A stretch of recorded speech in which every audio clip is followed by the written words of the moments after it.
Hello, everyone. Welcome to First Year Teaching Tips. This video series is dedicated to helping any teacher who is in their first year of teaching or in their first year in a new role. Veteran teachers are welcome as well. With that being said, let's begin. So, who am I? My name is Mia, and I am, as of the recording of this video, an 11-year veteran in education. I worked as a high school social science teacher in public and private schools, and currently work as an instructional technology specialist in a public district. When I began teaching, the landscape of education looked very different. However, I have found that there are some tips, tricks, and other bits of information I wish I had known when starting my career. Some of this advice comes from my own experiences, and some of it comes from what others have taught me. So let's dive into this video's tips about communicating with parents. Tip number 1. Be proactive in starting the communication connection with parents. At the start of the school year, it is great to start the dialogue with parents by sending home an initial communication about yourself and expectations of your classes for any age level. This communication could be physical or digital depending on the needs of your community. In this first communication, share some personal details, how to contact you, and expectations for contact. Keep it sweet and brief so you have time to attend to the needs of all parents.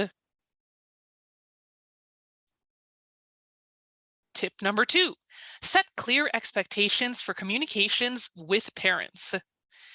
Is your school using a communication app? Can parents call you? Can they email you? How long should parents wait to expect a response? No matter the grade level, make certain the answers to these questions are accessible to all parents. When I was in the classroom, my school did not have a communication app. We just had email. I said that during school days, responses could be expected within 24 hours, and during weekends, responses could be expected within 48 hours. Tip number 3, set clear expectations for communications for yourself. These are not expectations you share with parents, but rather ones you keep in mind for yourself. Are you going to respond once a day to all messages? Are you going to respond twice a day to all messages? Are you not going to respond after a certain time? For example, are you not going to respond an hour after school ends?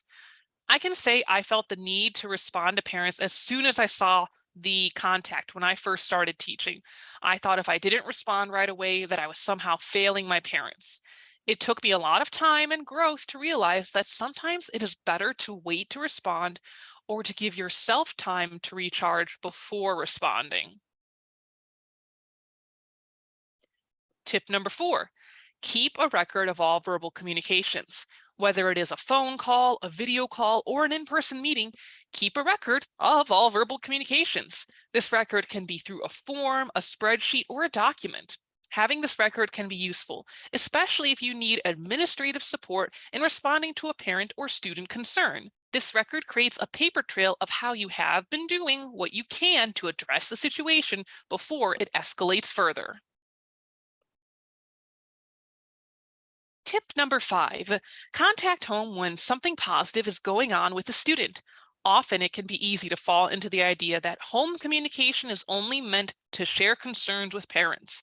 However, by contacting home when something positive happens, it can help build positive relationships between yourself and the parents. This situation can feel overwhelming, so keep a list of your students and who you have contacted. As you contact home about a positive idea, checkmark that student. Try to see if you can contact home for your students at least once before a trimester, semester, or any other significant period of time in the school year ends.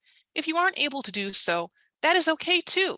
This goal is just one of many a first-year teacher can attempt. Remember, you are doing your best. Thank you for watching this video. If you are interested in learning more, please like this video and subscribe to my YouTube channel.